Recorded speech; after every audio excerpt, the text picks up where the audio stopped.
How do maple trees make sap? Starch is accumulated, and with the spring thaw, enzymes transform that starch into sugar.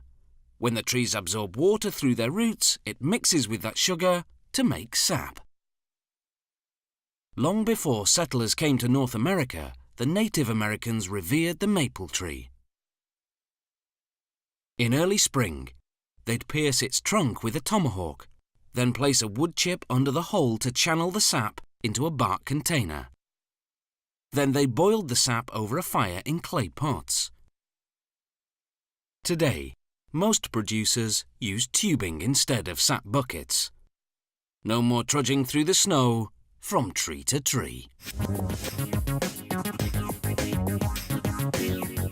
The time to collect sap is in the early spring, when the maple trees are still dormant and when the temperature hits 3 or 4 degrees above freezing. The freezing and thaw cycle alters the pressure inside the tree and starts the sap flowing. The first step is to tap the trees by drilling a hole 1 centimetre in diameter, 5 centimetres deep. Then a spout is gently inserted. It's important not to damage the bark. That would not only harm the tree, but also lets air in the sap, which ruins the flavour.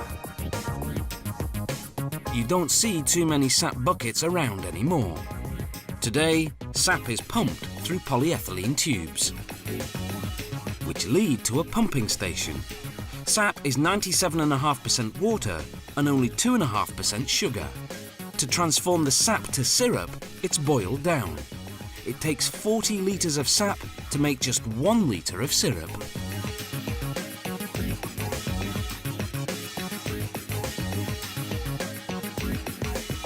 When the tank fills up, the sap is automatically pumped into a stainless steel tank, residing in the sugar house. The more advanced producers use a specialised machine that partially concentrates the sap by reverse osmosis. This more than triples the sap's natural sugar level and means they'll have less boiling to do. From there, the sap flows to the evaporator. They heat the sap to boiling point and keep it boiling however long it takes to evaporate 66% of the water. If the water evaporates too slowly or too quickly, it adversely affects the colour, flavour and texture of the syrup. However, and here's where expertise is everything, there's no set cooking time. Experienced maple sugar producers can tell when it's ready just by looking at it.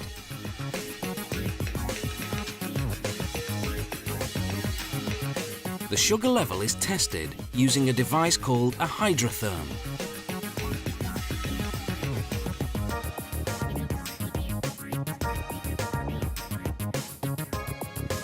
When the syrup is just right, it's run through a pressure filter to remove calcium residues and other impurities. The syrup is stored in steam-cleaned barrels. The lab at the central warehouse tests a sample from each drum. Using sophisticated instruments, technicians classify the colour from dark to extra light. They also assess the quality. Lower grade syrup is for industrial use, higher grade for the retail market. The syrup is pasteurised, then put into huge stainless steel storage tanks. The tanks are vacuum sealed with a nitrogen barrier to preserve the flavour and colour and to prevent fermentation. This also keeps the syrup from crystallising.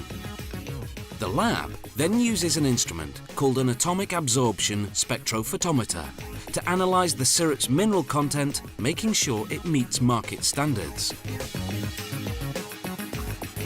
Next, the syrup is warmed in stainless steel heaters, then passed through industrial size filters.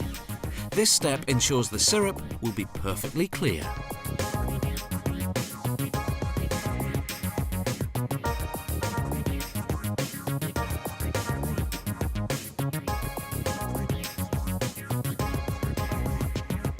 Then just before bottling, the syrup is heated again, this time to 82 degrees Celsius. This not only sterilises the bottles, but also guarantees the syrup will have a 4-year shelf life.